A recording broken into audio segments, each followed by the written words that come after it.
ನಮ್ಮ ಹಿರಿಯರಾದ ಬ್ಯಾಟಪ್ಪನವರು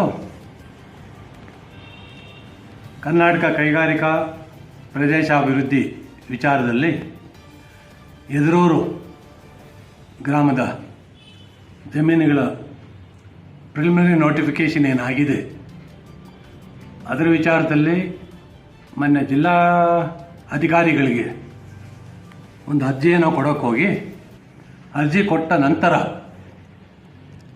ಮಾಧ್ಯಮಗಳೊಂದಿಗೆ ಮಾತನಾಡುತ್ತಾ ನನ್ನ ವಿಚಾರದಲ್ಲಿ ಕೆಲವೊಂದು ವಿಷಯಗಳನ್ನು ಪ್ರಸ್ತಾಪಿಸಿದ್ದಾರೆ. ಅವರು ಕೆಲವೊಂದು ವಿಚಾರಗಳನ್ನು ನನ್ನ ಬಗ್ಗೆ ಪ್ರಸ್ತಾಪಿಸುವಾಗ ತನ್ನಲ್ಲಿರ್ತಕ್ಕಂಥ ಎಲ್ಲ ಗುಣಗಳನ್ನು, ಅವರ ಗುಣಗಳನ್ನು ಜನರ ಮುಂದೆ ಇಟ್ಟಿದ್ದಾರೆ. ಏನಂತಂದರೆ, ಒಬ್ಬ ಪುಡಾರಿ ರಾಜಕಾರಣಿ, ಊರಲ್ಲಿ ಹೋಬಳಿನಲ್ಲಿ ಯೋಗ್ಯತೆ ತೋರಿಸಬೇಕು, ರಾತ್ರಿ ಒಂದು ಪಾರ್ಟಿ ಬೆಳಿಗ್ಗೆ ಒಂದು ಪಾರ್ಟಿ, ಕಮಿಷನ್ ಏಜೆಂಟು, ತನ್ನ ಸ್ವಾರ್ಥಕ್ಕೆ ಬದುಕೋದು, ಇದೆಲ್ಲವೂ ಅವರಿಗೆ ಅವರು ಜೀವನ ಪರ್ಯಂತ ಏನು ತನ್ನ ಜೀವನ ಇದ್ದಲ್ಲಿ ಅಳವಡಿಸ್ಕೊಂಡು ಬಂದಿದ್ದಾರೋ ಅದನ್ನೆಲ್ಲ ಇವತ್ತು ಅವರಾಗ ಅವರೇ ಹೊರಗಡೆ ಹಾಕಿದ್ದಾರೆ. ಈಗ ಕೈಗಾರಿಕಾ ಪ್ರದೇಶಾಭಿವೃದ್ಧಿ ವಿಚಾರದಲ್ಲಿ ಆ ಭಾಗದಲ್ಲಿ ಕೈಗಾರಿಕಾ ಪ್ರದೇಶ ಅಭಿವೃದ್ಧಿ ಆಗಬೇಕನ್ನೋದು ಎಲ್ಲರ ಇಚ್ಛೆ. ಅದು ಯಾವ ರೀತಿ ಆಗಬೇಕು, ಏನಾಗಬೇಕು ಅನ್ನೋದನ್ನು ಸರ್ಕಾರ ತೀರ್ಮಾನ ಮಾಡ್ತದೆ. ಸರ್ಕಾರಕ್ಕೆ ಇದೇ ಥರ ಮಾಡಿ ಅಂತ ನಿರ್ದೇಶನ ಕೊಡಲಿಕ್ಕೆ ನಾನು ಯಾರು? ಈಗಾಗಲೇ ಬ್ಯಾಟಪ್ಪನವ್ರು ಹೇಳಿದಾರಲ್ಲ, ನಾನೊಬ್ಬ ಪುಡಾರಿ, ಕಮಿಷನ್ ಏಜೆಂಟು. ಅಂದರೆ ನಾನು ಪುಡಾರಿ ಆಗಿದ್ದುಕೊಂಡು ಸರ್ಕಾರಕ್ಕೆ ನಿರ್ದೇಶನ ಕೊಡುವಷ್ಟು ಶಕ್ತಿ ನನಗಿದೆಯಾ? ಬ್ಯಾಟಪ್ಪನವರಾದರೆ ತಾಲೂಕ್ ಪಂಚಾಯಿತಿ ಮೆಂಬರ್ ಆಗಿದ್ದರು, ಅಧ್ಯಕ್ಷರಾಗಿದ್ದರು, ಮಿಲ್ಕ್ ಯೂನಿಯನ್ಗೆ ಚುನಾವಣೆಯಲ್ಲಿ ಗೆದ್ದು ಮಿಲ್ಕ್ ಯೂನಿಯನ್ ನಿರ್ದೇಶಕರಾಗಿದ್ದರು, ಅಧ್ಯಕ್ಷರಾಗಿದ್ದರು. ಮುಂದೆ ಇನ್ನೂ ದೊಡ್ಡ ರಾಜಕಾರಣಿ ಆಗೋರು. ಅವ್ರ ಮಾತಾದರೆ ಸರ್ಕಾರ ಕೇಳ್ತದೆ. ನನ್ನ ಒಬ್ಬ ಪುಡಾರಿ ಮಾತು ಯಾಕೆ ಕೇಳ್ತದೆ?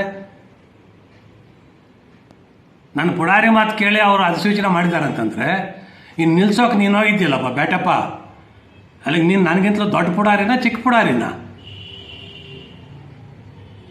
ನಿಲ್ಸ್ಕೊಂಡು ಬಾ.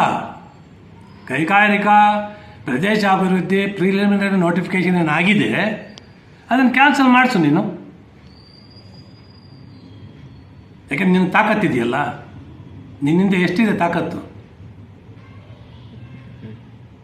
ಹೋಬಳಿನಲ್ಲಿ ಊರಲ್ಲಿ ನನ್ನ ಯೋಗ್ಯತೆ ತೋರಿಸ್ಬೇಕಾ? ತೋರಿಸಿಲ್ವ ಮೊನ್ನೆ? ನೀನೇನು ತೋರಿಸಿದೀಯಾ ನಿನ್ನ ಹೋಬಳಿಯಲ್ಲಿ? ಅದಕ್ಕೆ ಮುಂಚೆ ತೋರಿಸಿರೋದೆಲ್ಲ ನಿಂದ? ಮಿಸ್ಟರ್ ಬ್ಯಾಟಪ್ಪ, ನೀನು ಓಳೂರು ಹೋಬಳಿಯಲ್ಲಿ ಮಾತ್ರ ಓಡಾಡ್ತೀಯ. ಈ ಶೇಷಾಪುರ, ಗೋಪಾಲ್, ಶ್ರೀನಿವಾಸಪುರದ ಎಲ್ಲ 7 ಹೋಬಳಿಗಳಲ್ಲಿ ಟೌನಲ್ಲಿ ಓಡಾಡಿ ರಾಜಕಾರಣ ಮಾಡಿದ್ದೀನಿ ಕೂಡ, ಮಾಡ್ತೀನಿ ಕೂಡ.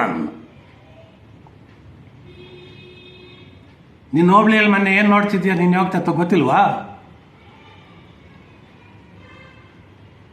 ಅದು ಯಾರು ಮಾಡಿದ್ದು ಅಂತ ಅದು ಗೊತ್ತಲ್ಲ ನಿನಗೆ? ಯಾರು ಹೋಗ್ತಾ ನಿನ್ನ ಹೋಬಳಿಯಲ್ಲಿ ತೋರಿಸಿದ್ರು ಅಂತ? ಶೇಷಾಪುರ ಗೋಪಾಲು ಒಂದು ಗಂಡಸು.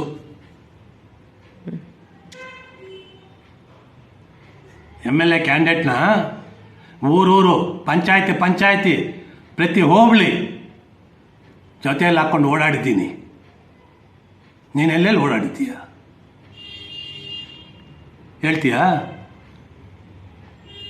ಪುಡಾರಿ ಲೀಡ್ರ ನಾನು? ಪುಡಾರಿ ಲೀಡ್ರ್ ಏನು ಅಂತ ಗ್ರಾಮ ಪಂಚಾಯಿತಿ ಚೇರ್ಮನ್ ಎಲೆಕ್ಷನ್ಗೆ ಬಂದಿದ್ದಲ್ಲ ಲಕ್ಷ್ಮೀ ಸಾಗರಕ್ಕೆ, ಅವತ್ತು ಗೊತ್ತಾಗಲಿಲ್ವಾ ಶೇಷಾಪುರ ಗೋಪಾಲ್ ಏನು ಅಂತ? ಶೇಷಾಪುರ ಗೋಪಾಲ್ ಪುಡಾರಿ ಆಗಿದ್ದರೆ ರಮೇಶ್ ಕುಮಾರ್ ವಿಚಾರದಲ್ಲಿ ನಾನು ಪತ್ರಿಕಾ ಹೇಳಿಕೆಗಳು ಕೊಟ್ಟಾಗ ಫೋನ್ ಮಾಡಿ ನನಗೆ ಶಾಬಾಜ್ಗಿರಿ ಹೇಳಿಲ್ವಾ? ಆವತ್ತು ನಾನು ಪುಡಾರಿ ಅನ್ನೋದು ಗೊತ್ತಾಗ್ಲಿಲ್ವಾ? ಆಮೇಲೆ ಶೇಷಾಪುರದಲ್ಲಿ ನನ್ನ ಮನೆಗೆ ಬಂದು 2 ಸಲ ಕರೆಕ್ಟಾಗಿ ಮಾತಾಡ್ತೀಯಣ್ಣ. ಇದೇ ಥರ ಇರೋ ನೀನು. ಈ ಮನುಷ್ಯನಿಗೆ ಈ ಸತ್ಯ ಬುದ್ಧಿ ಕಲಿಸ್ಬೇಕು. ನಾನು ಶೇಷಾಪುರದಲ್ಲಿ ನನ್ನ ಮನೆಗೆ ಬಂದು ನನಗೆ ಹೇಳ್ಬಿಟ್ಟೋದಲ್ಲ. ಪುಡಾರಿನ ನಾನು ರಾತ್ರಿ ಒಂದು ಪಾರ್ಟಿ, ಬೆಳಿಗ್ಗೆ ಒಂದು ಪಾರ್ಟಿ ನಂದು. ಹೌದು, ನೀನು ಪಾಪ ಹುಟ್ಟು ಕಾಂಗ್ರೆಸ್ಸನ್ನೇ ಕಟ್ಟಿದ್ದೀಯಾ, ಬೆಳೆಸಿದ್ದೀಯಾ ಅಲ್ವಾ? ಹುಟ್ಟು ಕಾಂಗ್ರೆಸ್ ನಿಂದು. 2019 ಪಾರ್ಲಿಮೆಂಟ್ ಎಲೆಕ್ಷನಲ್ಲಿ ಕೆ ಎಚ್ ಮುನಿಯಪ್ಪಂದು ಹಣ ತಗೊಂಡು ಯಾರು ಕೊಟ್ಟೆ? ಅವ್ರ ಕೈಯಲ್ಲಿ ಓಟ್ ಯಾರಿಗೆ ಹಾಕ್ಸಿದೆ? ಅದು ಜ್ಞಾಪಕ ಇಲ್ವಾ? ಇವೆಲ್ಲ ಜ್ಞಾಪಕ ಇಟ್ಕೊಂಡು ಸಾರ್ವಜನಿಕರಲ್ಲಿ ಮಾತಾಡಬೇಕಾದ್ರೆ ಇವೆಲ್ಲ ತನ್ನಿಂದ ಏನೇನಿದೆ ಅಂತ ನೋಡಿಕೊಂಡ್ರೆ ವಯಸ್ಸಲ್ಲಿ ದೊಡ್ಡವನಿದ್ದೀಯ, ದೊಡ್ಡವನ ಥರ ಮಾತಾಡಬೇಕು. ನಾನು ರೈತನ ಮಗನೇ. ರೈತ ಕಷ್ಟ ಏನಂತ ನನಗೆ ಗೊತ್ತಿದೆ. ಅದಕ್ಕೋಸ್ಕರ ಆ ಭಾಗದಲ್ಲಿ ಕೈಗಾರಿಕಾ ಅಭಿವೃದ್ಧಿ ಆದರೆ ನಮ್ಮ ಪೀಳಿಗೆ ಅಂತೂ ಮುಗೀತು ಬಿಡಿ, ಮುಂದಿನ ಪೀಳಿಗೆ ಆದರೂ ಚೆನ್ನಾಗಾಗಲಿ ಅನ್ನೋ ಒಂದು ಉದ್ದೇಶ ನಮಗೆ. ನಿನಗೆ ನನ್ನ ಜಮೀನಿದೆ, ನನ್ನದೊಬ್ಬಂದೇ ಆಗಬೇಕು, ನನ್ನಂಥ 10 ಜನ ಇದ್ದರೆ ಸಾಕು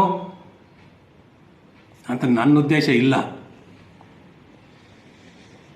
ನನ್ನ ಮೊನ್ನೆನೇ ಹೇಳಿದ್ದೀನಲ್ಲ, ಒಂದು ವೇಳೆ ರೈತರಿಗೆ ಉದ್ಧಾರ ಮಾಡಬೇಕನ್ನೋದಿದ್ದರೆ ನೀವು ಯಾರ್ಯಾರು ರೈತರ ಜಮೀನು ಕಳೆದ 20-30 ವರ್ಷಗಳಲ್ಲಿ ಅಂತ ಕೊಂಡಿದ್ದೀರಲ್ಲ, ಆ ಜಮೀನೆಲ್ಲ ರೈತರಿಗೆ ಬಿಟ್ಕೊಡಿ. ಡಬಲ್ ಹಣ ಕೊಡಿಸ್ತೀನಿ ಅಂತ ಹೇಳ್ತೀನಲ್ಲ, ರೈತರ ಹತ್ರ ಕೊಡ್ತೀರಾ?